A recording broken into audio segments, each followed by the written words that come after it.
Hello and welcome to another episode of the Custom Apparel Startups podcast. My name is Mark Vila, and today we're here to talk about diversifying your business with Holly Wood. And the reason for this podcast today and the inspiration behind it is when you're growing your customization business, we talk about things like finding a niche. We talk about, what kind of customer should you focus on. It could be new moms or tourists or small businesses. And when you eventually find yourself getting to points where it's harder to grow, it's harder to expand, and a little bit of fear of kind of where to start too. So we brought in Holly Wood, who's an expert on helping people start and grow their businesses. So I'll give you a brief introduction, Holly. Holly has been kind of a crafter, kind of side hustle type of a business for over a decade now. And then been with, works over here at ColDesi and been with ColDesi about 6 or 7 years. Mm-hmm. And then is recently the product manager of things like embroidery, white toner printers, and some other products as well. How did I hit that? That's good. Okay, because the first time we recorded this podcast, I got it wrong. No, it's all right. So this is take two. Take two. The first time we had huge technical difficulty, but I think that's at the benefit of you, the listener out there, because we've gone through this before, we've talked it through, and we realized some things that we missed as well. So some really great information coming. And let's go ahead and kind of talk about, when you were doing your research on this podcast, Holly, talk a little bit about what we mean by diversifying your business. Well, there was a couple of different ways of diversion, and maybe we can do like the 5 different types, and then we can kind of go back and define each one. Okay. Would you like that? That sounds good. So the different types would be like product diversion, market diversion, industry diversion. I'm saying diversion. You're just saying diversion. What word do you want to say Diversification. Instead? Okay, good. All right, so product diversification, market diversification, industry diversification, service diversification, and then like maybe a merger or an acquisition. Okay, and the reason that somebody would want to do these things is really going to be because you've started your business, right? And this could be, if you haven't started your business yet, this is something that you should keep in mind. Or if you're already in business, then this is huge for you. But you started your business and you're working in some sort of a sector with some sort of a customer, right? Because you talk to folks all the time and they'll say stuff like, I'm a member of a local moms group and I want to do stuff with like bibs and custom bags and things that go on strollers. And they have this great audience and they're busy and they kind of start making a good amount of money, and then you typically will reach a plateau in that market. You say, listen, like I've kind of feel like I've sold as much as I'm going to sell to these mom groups and their friends and their friends of friends, and I have to figure out how to grow the business, right? And then that's why you kind of get into diversifying your business. So right, because you might want to pick up other customers, but you don't want to lose the customers that you already have. Mm-hmm. All that is to keep us more stable, right? Right. And that's kind of part of this too. Is part of it is growth.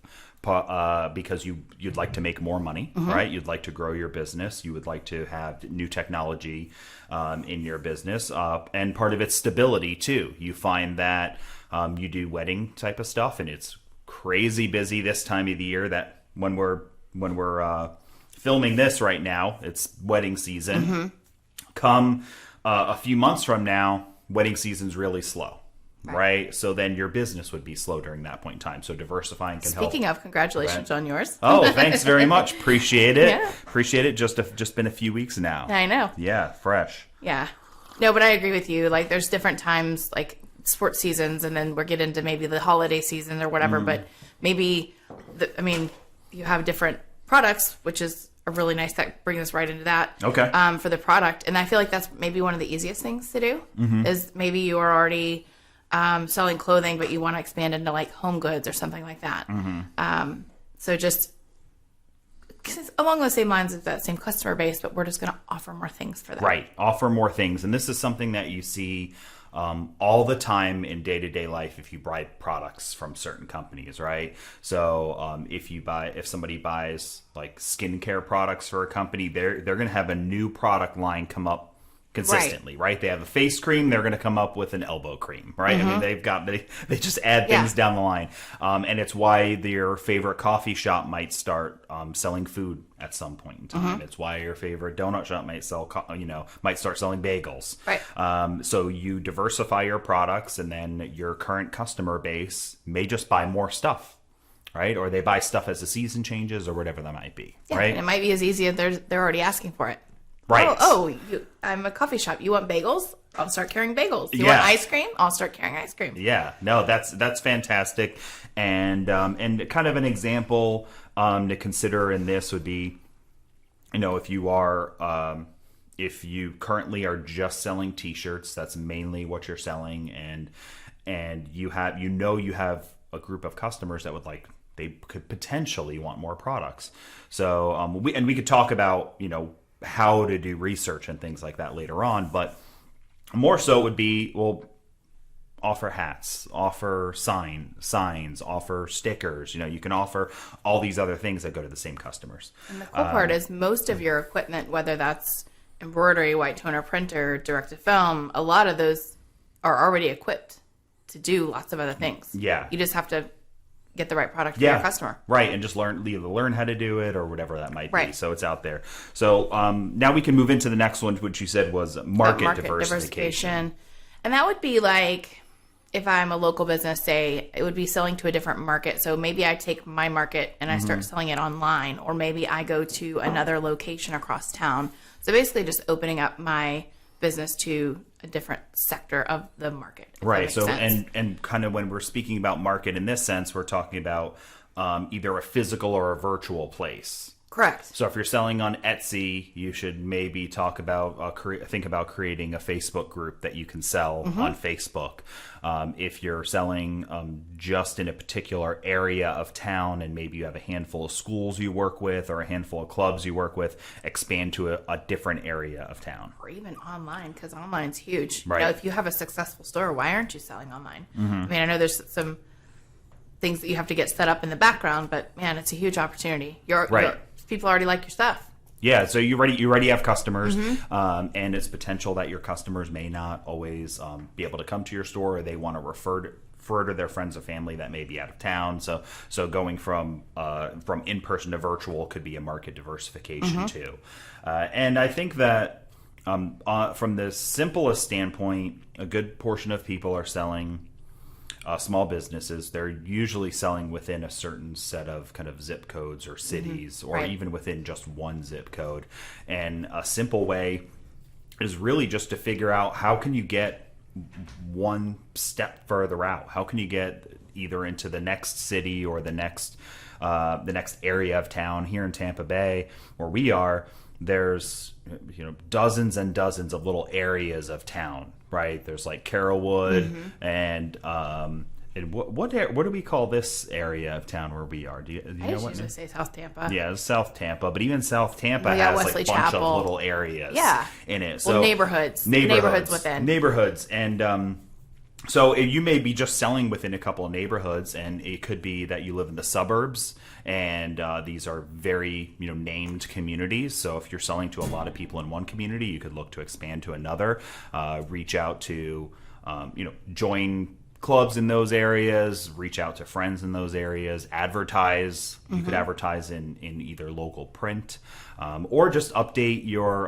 Facebook page or Google business profile and name the different areas. So here in Tampa, we have like Carrollwood and Town and Country and South Tampa as different areas. West Chase. These are all in Tampa, but they're little neighborhoods within Tampa that have each one, I don't know, probably has 1 million people in it or something. They're actually huge. But they kind of stay in your neighborhood, though, because those 3 miles to get outside of it may take you 15 to 20 minutes to drive. So maybe there's other markets like that. Yeah, you that know, are actually really kinda stay kind of close there. by. So you update your profile and list neighborhoods that you want to expand to, because this way when folks go to search online, they'll find you. And also you can attend events, join clubs within those neighborhoods as well.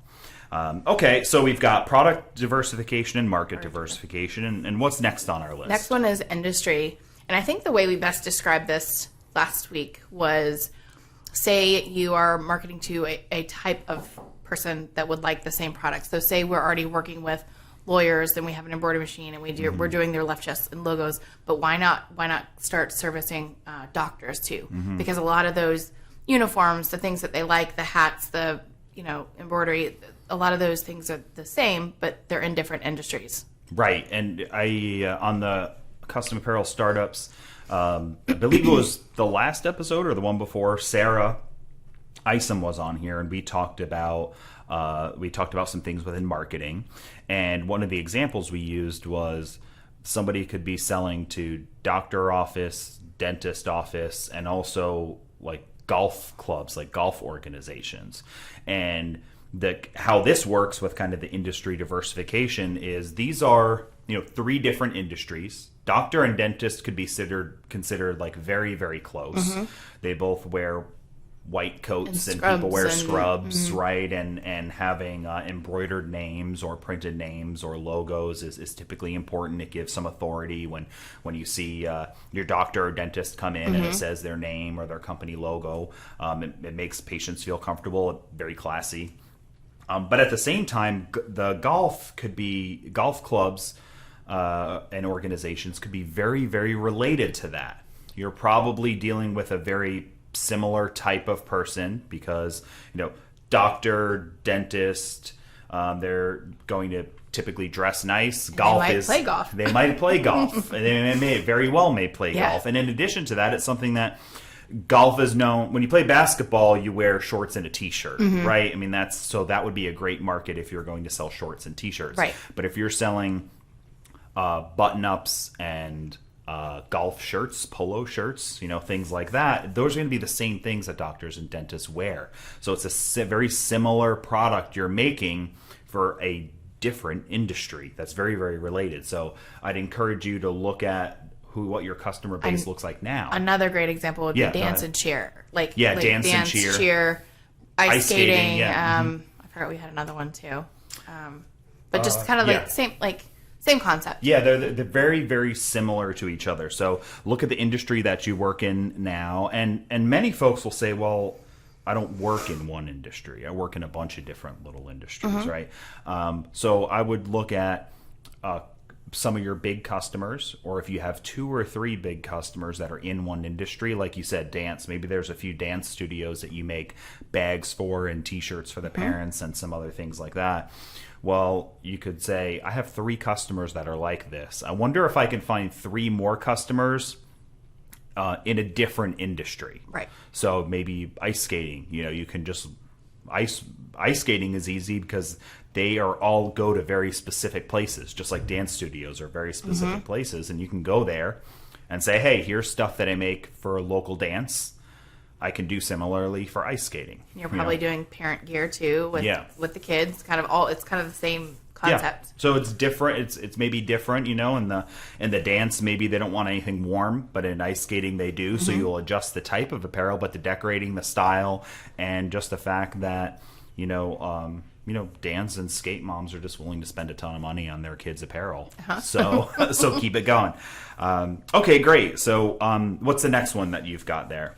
Service diversification. So say you offer like finished products, but now you want to start maybe a training class or where people pay you for training, or some of our other examples where maybe we had a bakery where people come in, but then we start offering delivery service. I can't remember some of our other examples. You had mentioned about, was it your husband started doing or was thinking about doing so my something husband he's a mortgage broker. He owns his own mortgage company, and he goes out and teaches he specializes in renovation financing. So he teaches his program to the Realtors Associations. So I would like for him to capitalize that and try to put that into a class where he can put it online and people can pay for it. Right. But he also does mortgages. So that's him diversifying, basically not having all your eggs in one basket, right? Yeah, and he's offering a and one could say that selling a mortgage is offering a service, right? But separate from that, there is a good that's being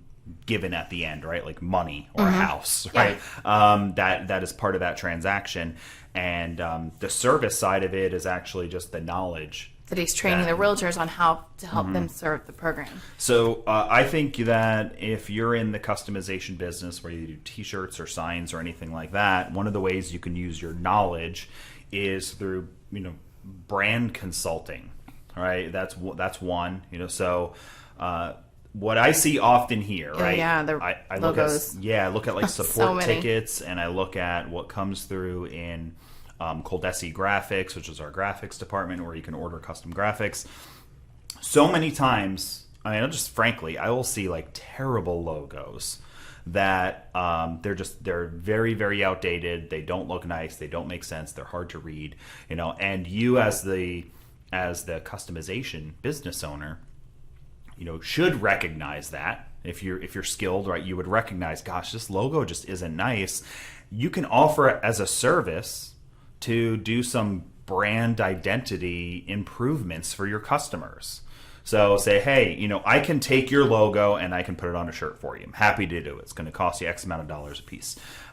However, I do offer a level up service if you really want to kick it up a notch. And you can show examples of others that you've done before and after. This is the shirt before and after that I did for another customer. And say, so I offer a package. It's whatever amount of dollars, $500, $1,000, whatever you think it's worth for the time.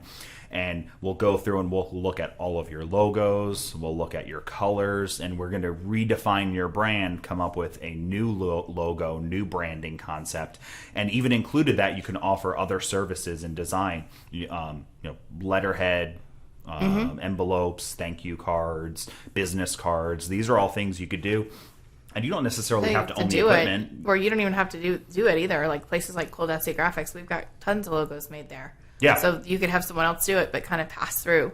Right. But you look like a rock star, but you didn't actually do it. You're just offering the service. Right. Right. So you're offering the service of your expertise of being somebody who knows about customizing things and how things should look great. And you use a service like ColDesi Graphics, you use services like online print services to actually order anything printed, like if you want to get them pens or envelopes or something to that effect. And this whole package that you offer them, you can include finished goods, or it's just the consulting side of it. And there are just so many businesses out there that are going to come to you with a bad graphic or a bad logo that you can actually offer a service. They just don't know any better. They don't know any better, or they don't think about it, right? Because somebody did this for them 20 years ago, and they just, that's all they've been using, and they don't realize that it's outdated, and they could. Yeah, I could, mortgage companies, plumbers, electricians, landscaping, even dance studios and things like that. If they don't spend some time kind of updating their branding, and pick any, if you want to try to sell this to your customers a little bit, pick any major brand that they can think of. I mean, name the first brand that pops in the top of your head, right? And Doritos is one for me. Doritos, right? Google Doritos logos over time. Back in the 80s, our logo's different, remember? Yeah, it was just absolutely. Orange and yellow. And I was thinking of Coca-Cola was one. They've had tons. Every brand from Pizza Hut, Marlboro cigarettes, every single major brand will have logo changes over time. And that's to stay modern, to stay fresh, and let their customers know, hey, we're still the same company we've been, but we're also evolving to be better and be with modern times. So there's plenty of research you could do on how to sell that. One more service I just wanted to mention is if you do something like printing signs or graphics or anything like that, you can offer the service of helping them design their space. Or installing. And we talked installing. about that too. That's a great thing. Hey, I made this for you. I made this car app for you. I can also install it. Right. So some businesses will just like a friend of mine has a business and he just prints the signs, and he does a lot of photos that go on walls in That's doctors big, and and it's dentists. hard to install. Yeah, exactly. Sometimes. And he just sells the product, right? He sells it, and these places have a facilities person that will install it, and he just provides that, and they figure out how to install it, which is fine. But an additional level up on his service would be, hey, what I can do is I can help you design it, service that you pay for, make it, the physical product you sell, secondary service, do the installation for you. So you have two options, or three options even, it's $100 for the sign. It's, $100 for the consultation, and then we'll pick the signs and we'll figure out how many you want. And then there's upsell opportunities. And then, the installation would be this, and you can offer your customers potentially 3 packages, the 200, 500, 900 for the 3 different packages. In some cases, I would think the installation would even be the most expensive because it's labor. Yeah, absolutely. And again, these are all things you don't necessarily have to do yourself. Right. You can find somebody who's good at doing that stuff, a contractor that you can pay and of course mark up. Okay, great. So we have one more, which this one I find to be the most interesting. So tell us about this last one. Just merge or acquire another business. So we had chatted about maybe you have a business and you either look at a business that's maybe about to go out of business or retire. Let's say they're going to retire, and you may want to scoop them up. Maybe they offer the same products as you, or they may offer different products, but both of you are strong, and you can come together to diversify yourself. Yeah, and that is, I think that's the best opportunity for a small business owner to really fast jump up, potentially gain equipment, customer base, reputation, all of these things. So when we did it here at ColDesi, yeah. I think it was a great example of Belkett. They are amazing engineers, but weren't so good at the sales and marketing side. And we are excellent in our platforms across the internet, and we're able to reach a lot of people. So when we came together, it was like the best of both worlds. Yeah, absolutely. So that was a great one of merging, where the folks at Belkett Technologies, they had made direct-to-garment printers before that were just cutting edge, and we were a company that was great at selling and training and supporting products, and the owners of that company really just wanted to engineer. That's what they loved. So now they didn't like that part of it. Yeah, they didn't like that as much. That wasn't their favorite thing to do. Their favorite thing to do was engineering and building and designing. So now they're here at ColDesi, engineering things like the vacuum platen for the G4 direct-to-garment printer. Just industry-changing technology. So, so a couple quick examples of that would be, you mentioned somebody retiring. So what I would say is, in your area, if there are similar businesses that yours that have been around for a really long time, I would probably want to meet those folks. And if you walk in there and it's a couple old timers that run, a print shop, you just say, hey, I've got an embroidery business. I'm kind of a startup, but I've been growing, and I don't know if we could ever partner together, or if you guys have any sort of retirement plan or anything like that. But I'd be just open to the conversation of what if in the future maybe something could happen with this relationship, where potentially they could sell you the business, or it'd be great, we would love to retire but not give up the business yet. What if you did all the work, and we worked out some sort of an arrangement where we still get some money. And a friend of mine did that with a roofing industry. He didn't have the cash in the bank to buy a business, and he wasn't going to take out a loan of that size to buy a business, but he made a deal with the owner of this company, and just over the course of time they worked on a payment plan, and they came to an arrangement that they were both happy. And now that was 10 or 15 years ago. He was going to retire eventually. So yeah, and that guy's now retired. He's and he fully has the retired, company. and my friend owns the business. And it was just a conversation. The guy said, I'm thinking about closing this business one day. And he said, well, what if I could buy it somehow? I don't have any money though, but I mean, that's a conversation that you have.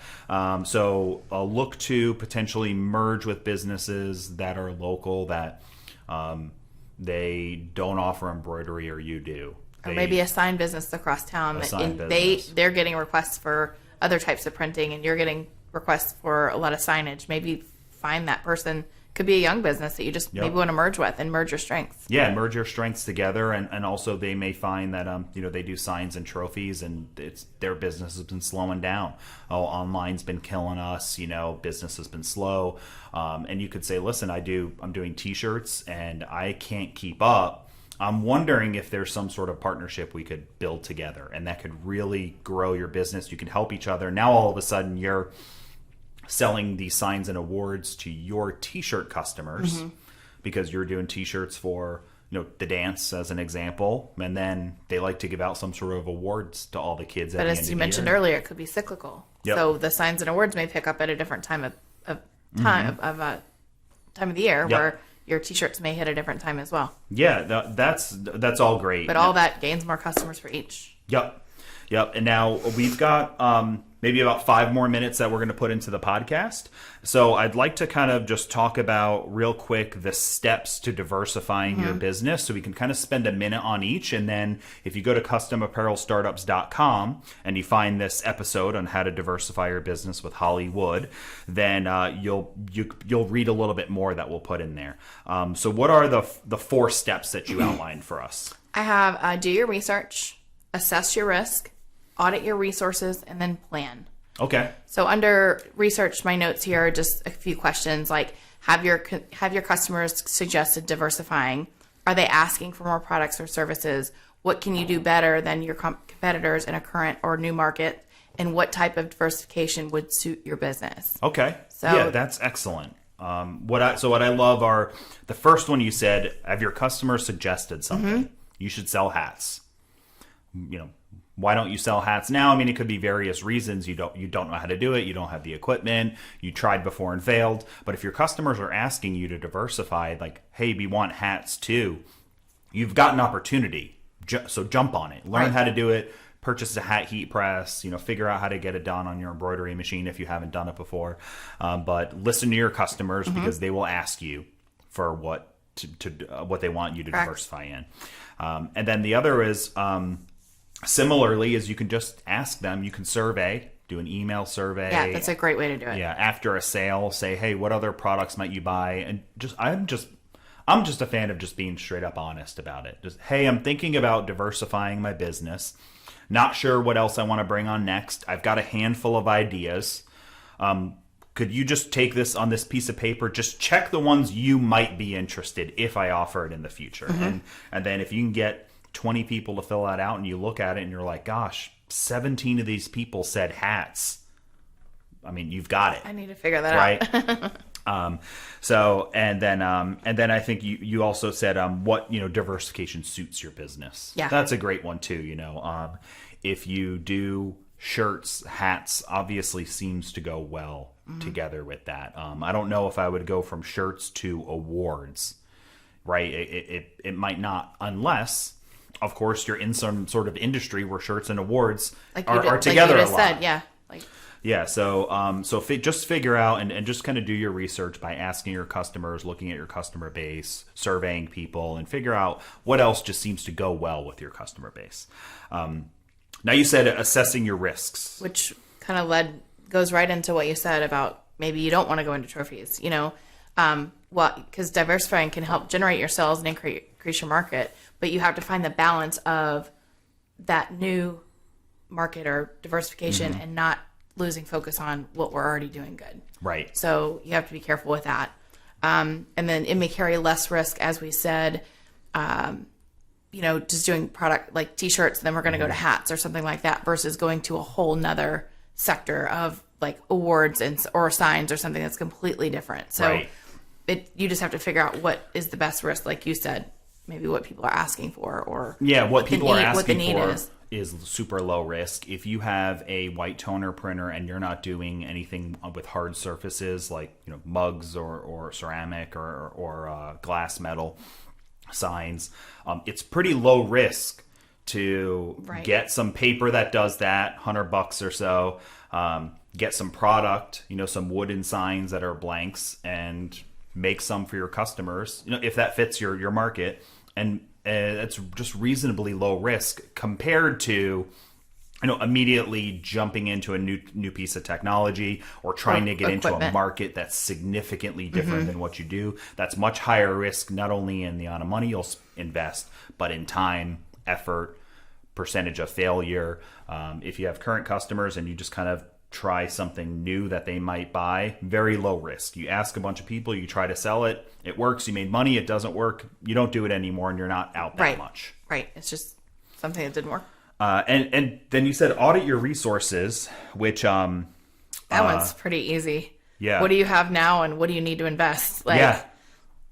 Do I need to borrow money, or do I have enough in the bank, or am I just adding a simple hat press to make hats, and I already have it? That's pretty easy. And the resources would also be time. So do you you've got, maybe you don't have a surplus of money yet, but you do have a bit of a surplus of time. So how can you grow your business? If you mentioning adding hats, right? Well, I've done embroidery. I've only done shirts. I tried hats a little bit. I failed. I broke needles, so I gave up. Well, you have a surplus of time. Embroidery machines absolutely embroider hats. So you get on the phone with ColDesi. You figure out what you're doing wrong. You watch some videos. You practice a bunch. Buy some hats. It's low risk to buy, a couple dozen hats, and you spend that time. The resource that you have of time to learn how to do it, and now you have a new product. Yeah, and maybe that was back right before when you just started embroidering and everything was new. And now, I know how to embroider, so now the hats aren't going to be as big of a deal. Yeah, that's excellent. And then the last one is just a plan, which I think is just essential. It doesn't need to be formal. You don't have to Google search how to write a business plan for adding a new product. You just kind of write out, I'm going to learn how to do hats first. How am I going to do that? I'm going to contact ColDesi. I'm going to go through my training videos. I'm going to buy hats to practice on. I'm going to get hats. I'm going to get my logos digitized for hats on purpose. And I'm going to go through that. Then I'm going to go and start talking to my customers about hats. I'm going to provide some free samples. Then I'm going to have, or maybe before that, you would build out a pricing sheet. Yeah. And you just kind of step by step say what you're going to do, how are you going to do it, and then you can just start to follow that plan, right? And it doesn't have to be hard. And if you've gone through and done your research and assessed your risks and you did it the first time, it's much like doing a new business. So you've already done it once. You've already done it once before, so it's not that difficult. Yes, exactly. That's the less scary part, but so many folks kind of get stuck and I don't know how to make more money. I'm not sure what else to do. I feel like I've tried everything. And that is, if you feel like you're at this plateau and you either are not sure how to grow or what to do next, then I would recommend, for one, taking some of the notes on this podcast and bringing it into real life. Go to customapparelstartups.com, read the notes that we put down in here, and just start writing down some ideas. Just start with just free thinking ideas. What else could I sell? What other markets could I get into? If I were to, what's the risk? And how can I advertise it? One of my favorite podcasts that you did was saying just throw something in. Like if you're doing a t-shirt, maybe throw in a koozie, or maybe you just started embroidering hats and hats are only $3 or $4. You get pretty good hats. Maybe you throw that in with a shirt. Oh, you do this too.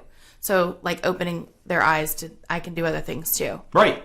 So that's fantastic. Well, we went through a lot of information in a short period of time here, but I think it was really great. This is actually going to help you succeed if you do some of these things. So if you have questions about how to diversify your business more, or what type of equipment you should get, or what equipment you own may already do, then you can go to ColDesi.com.